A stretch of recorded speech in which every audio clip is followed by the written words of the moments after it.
వైసీపీకి షాక్ తగిలింది. ప్రముఖ నటుడు ఆలీ ఆ పార్టీకి రాజీనామా చేశారు. ఇకపై సినిమాలే చేస్తానని ప్రకటించారు. ప్రస్తుతం తాను ఏ రాజకీయ పార్టీలో లేదన్నారు.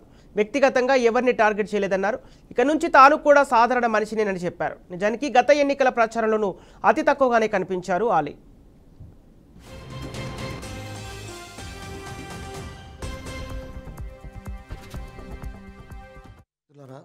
పంతొమ్మిది 1999లో నేను రాజకీయాల్లో అడుగుపెట్టాను.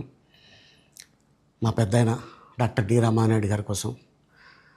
ఎందుకంటే నేను చైల్డ్ ఆర్టిస్ట్ తర్వాత నేను మళ్ళీ ఒక వయసు వచ్చిన తర్వాత నాకు అద్భుతమైన అవకాశం ఇచ్చి ప్రేమ ఖైదీ అనే సినిమాతోటి మళ్ళీ నా కెరీర్ స్టార్ట్ అయింది చైల్డ్ ఆర్టిస్ట్ తర్వాత.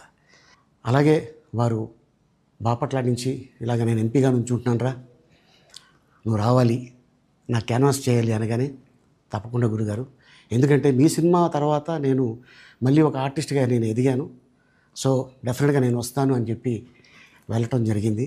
అప్పుడు టీడీపీ హయాంలో దాదాపు ఒకే పార్టీలో 20 సంవత్సరాలు నేను ఉన్నాను. తర్వాత మళ్ళీ ఇటు రావడం జరిగింది. నాకు అన్నం పెట్టింది ఫస్ట్ నా తెలుగు ఇండస్ట్రీ, నా తెలుగు ప్రజలు, ప్రేక్షక దేవుళ్ళు, నా నిర్మాతలు, నా డైరెక్టర్సు, నా హీరోలు. ఈ రోజున ఈ రేంజ్లో నేను ఎదిగాను. 45 సంవత్సరాలు ఇండస్ట్రీలో ఉన్నాను.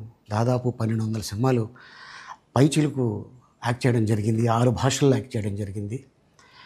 ఓకే, నేను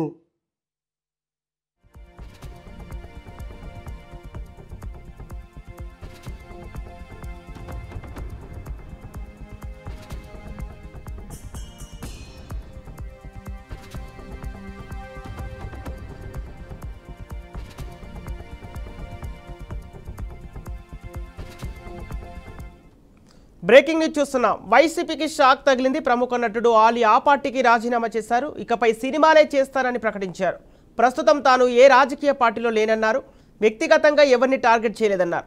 ఇక నుంచి తాను కూడా సాధారణ మనిషినేనని చెప్పారు. నిజానికి గత ఎన్నికల ప్రచారంలోనూ అతి తక్కువగానే కనిపించారు ఆలీ.